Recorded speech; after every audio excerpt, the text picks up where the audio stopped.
So here we are, engine lights on, puff of black smoke every time you set off from a junction.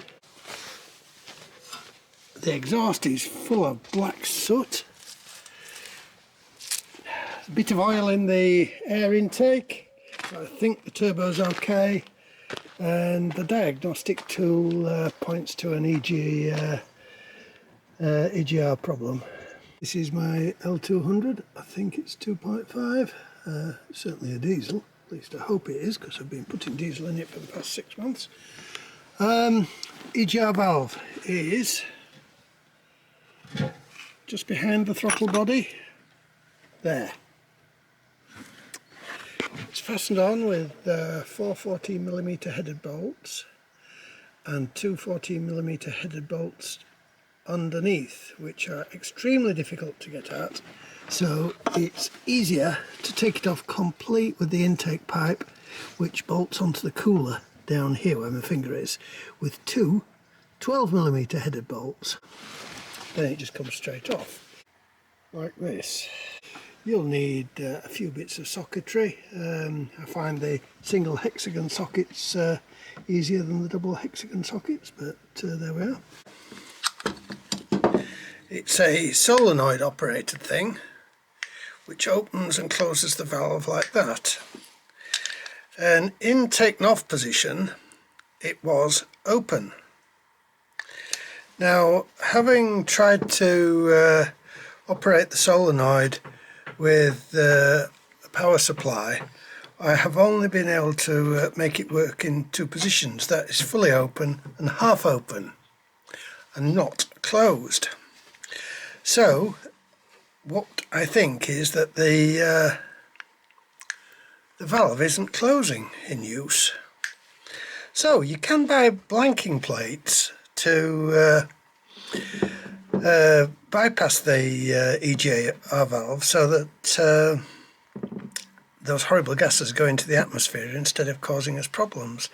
And it's surprising how easy it is in these times of climate change to convince ourselves that it won't matter. In just my case, it'll be okay, so I'll put a blanking plate in.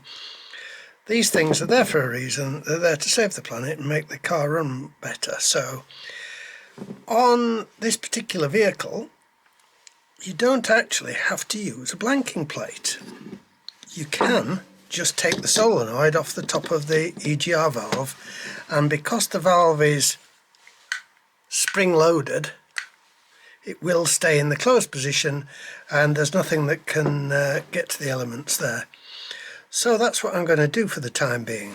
But the other fix is I could put some spacers in there so that in the half open position it is actually closed, and in the fully open position it is half open, so it will still be working to some extent, which has got to be better than not working at all.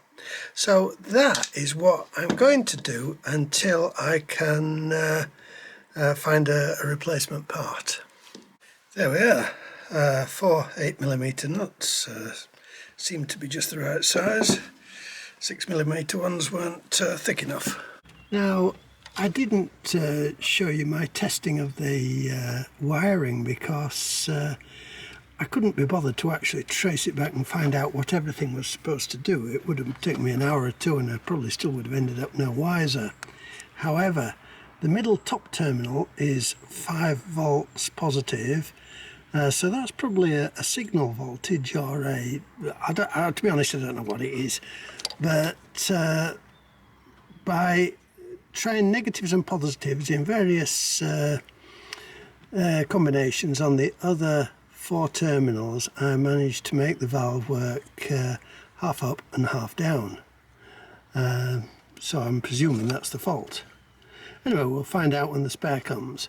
And when the spare comes, I still don't need to take the whole valve off. I can just change the solenoid because I know the valve itself is okay. And on this particular vehicle, the solenoid is really easy to get to at the top of the engine here. It's just fastened on with 4 Phillips screws. Not actually Phillips, they're JIS heads, which are the Japanese industrial standard, the Jap version of Phillips. Slightly different, so it will be easier if you use a Japanese screwdriver. Take the thing off, make sure the spring is working on the plunger and the valve will close itself. Well, I've probably done about 60 miles since I tinkered with the EGR valve, and everything's been just fine. It's running fine and it stopped smoking.